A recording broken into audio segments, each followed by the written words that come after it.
ತಾಲೂಕಿನ ವೆಂಕಟೇಶ್ವರ ಕಲ್ಯಾಣ ಮಂಟಪದ ಬಳಿ ವರನಿಗೆ ಚಾಕು ಇರಿತ ನಡೆದ ಪ್ರಕರಣದಲ್ಲಿ ಇದೀಗ ಶಾಕಿಂಗ್ ಬೆಳವಣಿಗೆ ಹೊರಬಿದ್ದಿದೆ.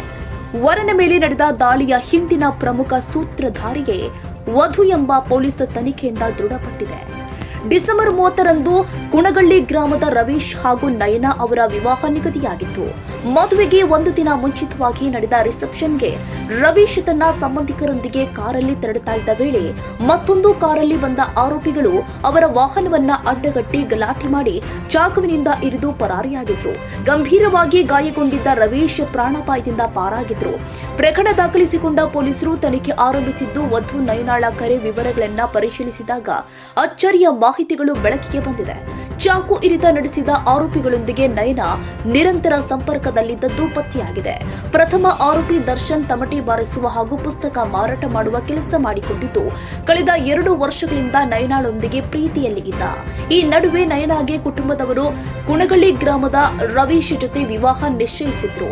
ಮದುವೆ ನಿಲ್ಲಿಸುವ ಉದ್ದೇಶದಿಂದಾಗಿ ನಯನಾ ರವೀಶ್ನ ಮೊಬೈಲ್ ಸಂಖ್ಯೆ ದರ್ಶನ್ಗೆ ನೀಡಿ ಬೆದರಿಕೆ ಹಾಕುವಂತೆ ಸೂಚಿಸಿದ್ದಾಳೆ ಎಂಬುದು ತನಿಖೆಯಲ್ಲಿ ತಿಳಿದು ಬಂದಿದೆ. ಇಷ್ಟವಿಲ್ಲದಿದ್ದರೂ ಕುಟುಂಬದ ಒತ್ತಡದಿಂದ ಮದುವೆಗೆ ಮುಂದಾಗಿದ್ದ ನಯನಾ ಕೊನೆಯ ಪ್ರಯತ್ನವಾಗಿ ತನ್ನ ತಂಗಿಯ ಮೊಬೈಲ್ ಬಳಸಿ ದರ್ಶನ್ಗೆ ಕರೆ ಮಾಡಿ ವರನನ್ನ ಹತ್ಯೆ ಮಾಡುವಂತೆ ಸೂಚಿಸಿದ್ದಾಳೆ ಎನ್ನಲಾಗ್ತಾ ಇದೆ.